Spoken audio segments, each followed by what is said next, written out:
E agora nós vamos mudar de assunto para falar sobre um tema quase não dá polêmica, né? Casamentos e união estável. O número de casamentos no Brasil voltou a subir. De acordo com as estatísticas do Registro Civil divulgadas pelo Instituto Brasileiro de Geografia e Estatística, o IBGE, em 2015, foram mais de 1 milhão de casamentos no país, um aumento de 5,1%.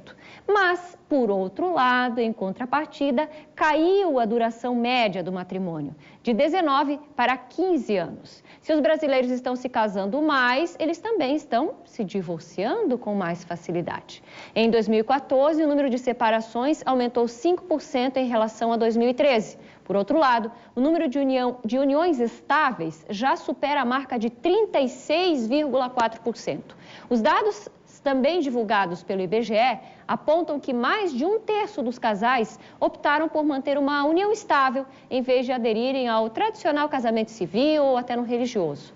Mas, e na prática, qual é a diferença desses dois e quais são os direitos dos casais? Será que é diferente, né?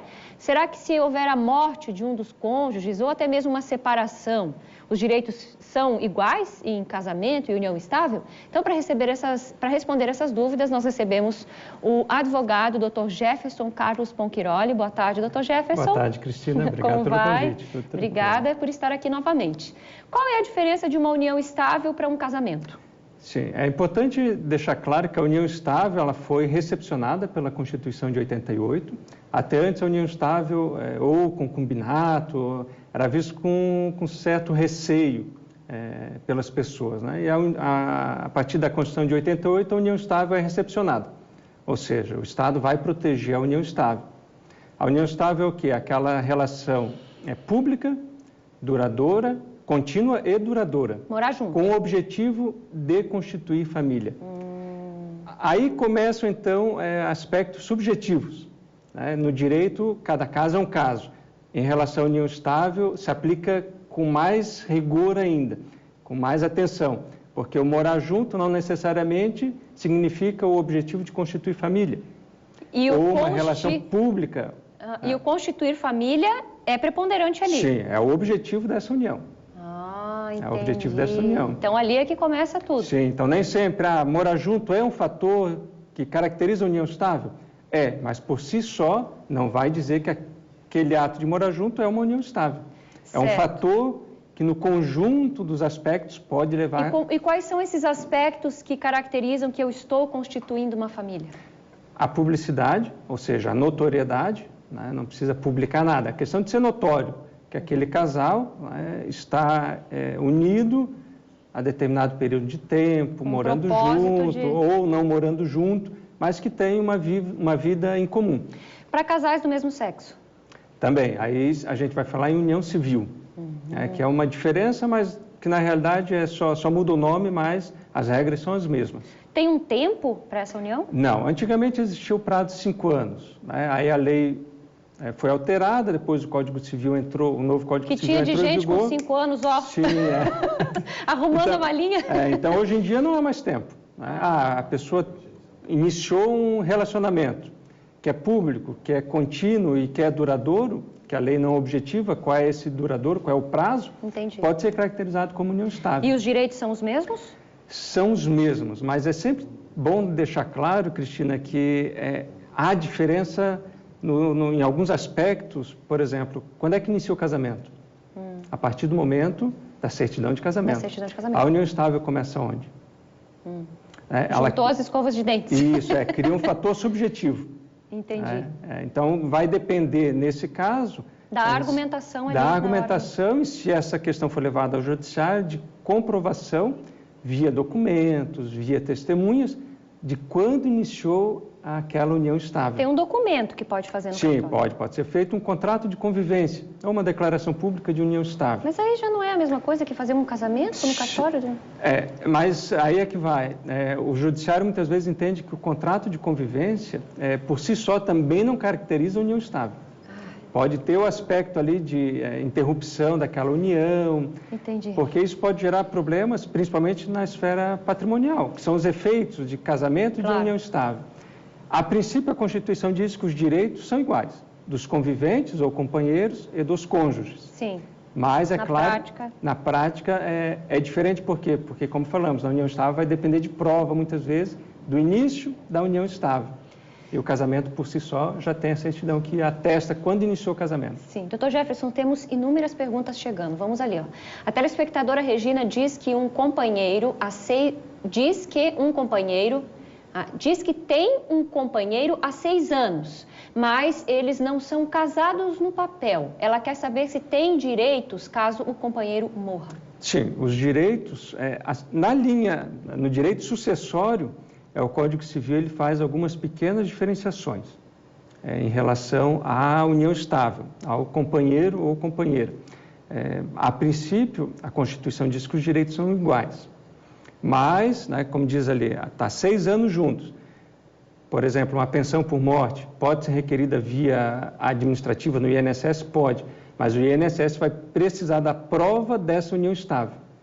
Por isso é importante registrar, por exemplo, em cartório, quando vai morar junto? Justamente, aí é bom ter mas esses no caso dela, se ela não tem, sim, ela vai conseguir provar, só que vai ser mais difícil. Vai ser mais difícil. Aí muitas vezes vai demandar, às vezes, uma ação judicial para reconhecer a união estável. Entendi. E aí sim os direitos, né, uma pensão por morte, uma indenização de seguro ou mas coisa ainda assim, legalmente, equivalente. ela tem o direito. Sim, tem um direito. Sim. Vai demandar um pouquinho mais de provas, né, de dilação probatória, mas sim.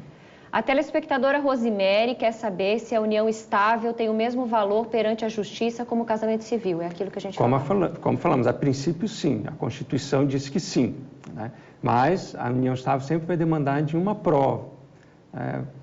O Estado Civil... essa prova não é Facebook? Não conta? Não necessariamente. É um conjunto de provas que convence o juiz de que há fotos juntos de 10 anos atrás? Documentos. Isso ajuda também. Sim, com certeza. Sim. Com certeza, porque a diferença, vamos dizer, o casamento, o Estado Civil é casado.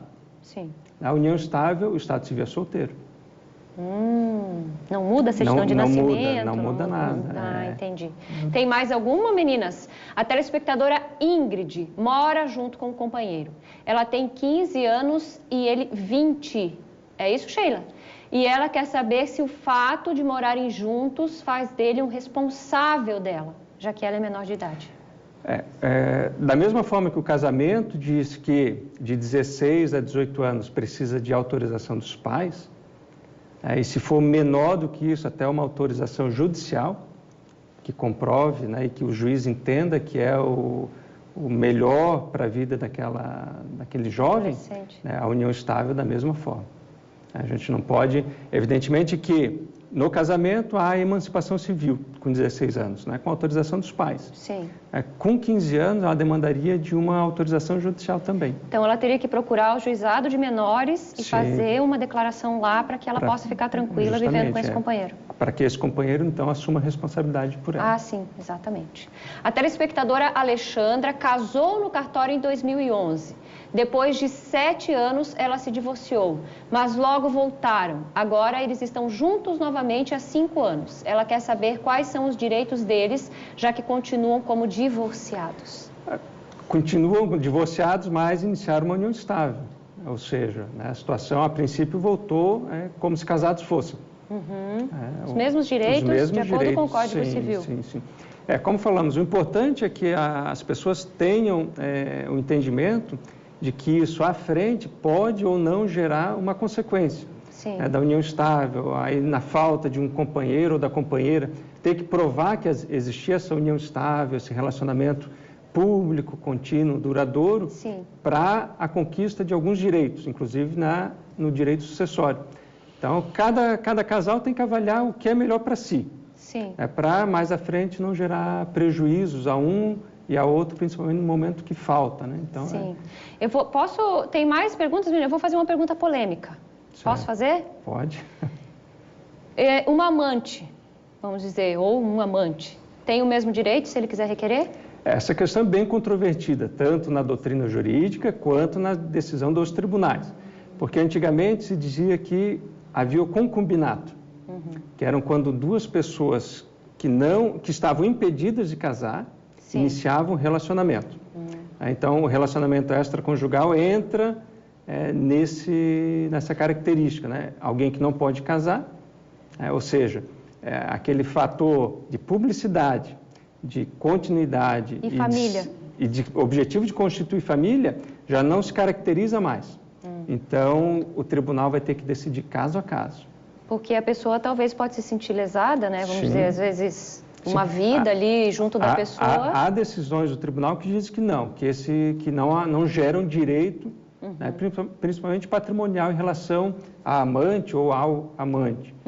Por quê? Porque não havia ali um objetivo de constituir família. Tinha até, eu acho que o Congresso estava votando ou analisando uma lei de que poderia ter que pagar pensão, né, para amante, ou seja, mas isso não, até agora não... Cada caso é um caso, como falamos, né? Então, essa questão de direito de família, principalmente união estável, né, relacionamento extraconjugal, direito sucessório, tem direito à herança ou não tem, a amante, isso tudo é uma questão muito controvertida ainda. Essa vamos responder rapidinho, Jefferson, que tem já uma outra pergunta aqui na sequência. Quando tem filhos em uma união estável, é a mesma coisa? Ver os filhos, ou seja, a guarda compartilhada, isso é a mesma coisa? A mesma relação, né? Vamos dizer assim, o Código Civil, ele estabelece algumas diferenças entre direitos e deveres, poucas. Na questão do direito sucessório, estabelece diferenças, embora alguns autores, alguns juristas digam que é inconstitucional, porque a Constituição diz que são iguais. Sim. Mas a questão da guarda dos filhos, do direito de visita, o Código Civil diz que são iguais. Igualzinho. Iguais, tanto na união estável quanto no casamento. E responsabilidades também, sim, né? Não só direitos. Sim. A telespectadora Alessandra mora há 5 anos com o esposo, mas eles não são casados no papel. O companheiro está se divorciando da ex-esposa e a Alessandra e ele se separaram há 2 meses. E ela está grávida de 6 meses e quer saber quais são os direitos dela, já que juntos eles construíram uma casa e o terreno era dela. Certo. Enquanto ele teve com ela, pelo jeito, ele era casado, agora ele está se divorciando. Sim. Mas a união estável, vamos dizer, embora ele tivesse separado de fato, a princípio, pelo que dá de entender, ele estava constituindo ali uma nova família. Sim. Teve filhos, os dois laboraram para construir um patrimônio, então ele, em tese, teria que avaliar melhor a situação, mas em tese ele teria direito à partilha daquele patrimônio. Que a união estável, sim, a união estável, se não há um contrato de convivência, uma declaração, uma escritura pública de união estável, o regime patrimonial que vai reger a união estável é a parcial de bens. Ou seja, tudo aquilo que foi adquirido entre o início da união estável e o término é dividido entre os companheiros, entre os conviventes. Então, a princípio, que tinha antes não importa, mas ali... Sim, ela traz o terreno antes, o terreno não se divide, mas a construção, em tese, se partilha meio a meio. Isso é muito comum, né, Dr. Jefferson? Por exemplo, às vezes a pessoa se separa, mas não se divorcia. E acaba constituindo uma nova família e depois é que vai se divorciar, né? E isso é muito comum. A telespectadora Patrícia vive com o companheiro há 18 anos e ela quer saber se, por fazer uma união estável, esses anos todos vão constar. Não sei se a pergunta é tipo agora ir lá registrar. É isso? Se dá para fazer retroativo? Isso, pelo que eu entendi é isso. A princípio dá de fazer a declaração, né, porque a pessoa vai lá fazer uma escritura de união estável, vai declarar que convive há 18 anos. 18 anos. Sim, a princípio dá de fazer isso. Mas ela vai levar alguma prova para o cartório ou não? Mas é sempre importante também destacar que a união estável ela pode a todo momento ser questionada. No momento de uma sucessão hereditária. A família, por exemplo, uma herança. A família, justamente. Não, mas não era tanto tempo. Então, pode haver esses fatos controvertidos, sim. Tá, pode fazer? Pode. Isso não quer dizer que lá na frente não vai ter alguém que vai dizer que não era tanto tempo. Certo. Vai iniciar essa discussão. Precisamos encerrar, doutor Jefferson, mas assim, a pessoa que... Ninguém casa para separar ou vai morar junto para separar, mas na verdade, principalmente quando envolve muitos bens, o ideal ainda seria casar, né? Cada um, como falamos, que avalia a sua melhor situação. E a lei hoje permite, inclusive, que se converta a união estável em casamento. Aí sim, se eu conseguir comprovar em juízo a união estável há 18 anos, o juiz pode converter essa união estável em casamento. Aí lavra-se uma certidão de casamento com data retroativa e todos os efeitos desde então até agora. E para isso é só ir ao cartório e pedir para transformar ou tem que entrar com processo judicial? Geralmente tem que entrar com uma ação judicial. Aí o telespectador pode buscar um profissional de confiança para fazer esse procedimento, mas a lei prevê. Isso é muito bacana. Tem mais uma pergunta, meninas? Pode me falar, Sheila, que eu pergunto aqui para o Dr. Jefferson. A telespectadora entrou com pedido de separação há 13 anos, mas não saiu o divórcio. Nesse meio tempo, ela foi morar com outra pessoa. Em 2004, ela foi morar com outra pessoa e casou em 2006. Tinha uma casa, ela vendeu e comprou outra. E o contrato de compra e venda estava no nome dele. E ele alega na justiça que a casa era só dele. Vai ter que entrar com o processo. Vai ter que entrar, vai haver uma discussão, uma disputa judicial em torno do bem. Mas lembrando, tudo aquilo que foi conquistado durante a união estável é partilhado meio a meio. Mesmo que estava no nome de um ou de outro, sim, é meio a meio. É meio a meio, é meio a meio. Conseguiu comprovar que naquele período em que estavam juntos, foi construído um patrimônio, aquele patrimônio pertence, né, em condições iguais aos conviventes, aos companheiros. Mas vai demandar de uma prova, de um conjunto de provas. Sim. Infelizmente. Então, a união estável tem esses percalços aí do caminho. Doutor Jefferson, muito obrigada. Isso renderia ainda um outro programa. Sim, se a gente receber muitas perguntas mais, que eu acho que estamos recebendo, pelo que a Sheila está me falando, talvez a gente continue esse tema na outra segunda-feira. Ótimo. Vale para quem está em casa, então, quem não deu tempo de mandar pergunta, se quiser mandar, e o doutor Jefferson já fica convidado para trabalhar sobre isso de novo. Então, obrigada, tá bom. doutor Jefferson. Eu que agradeço o convite. Até. Até.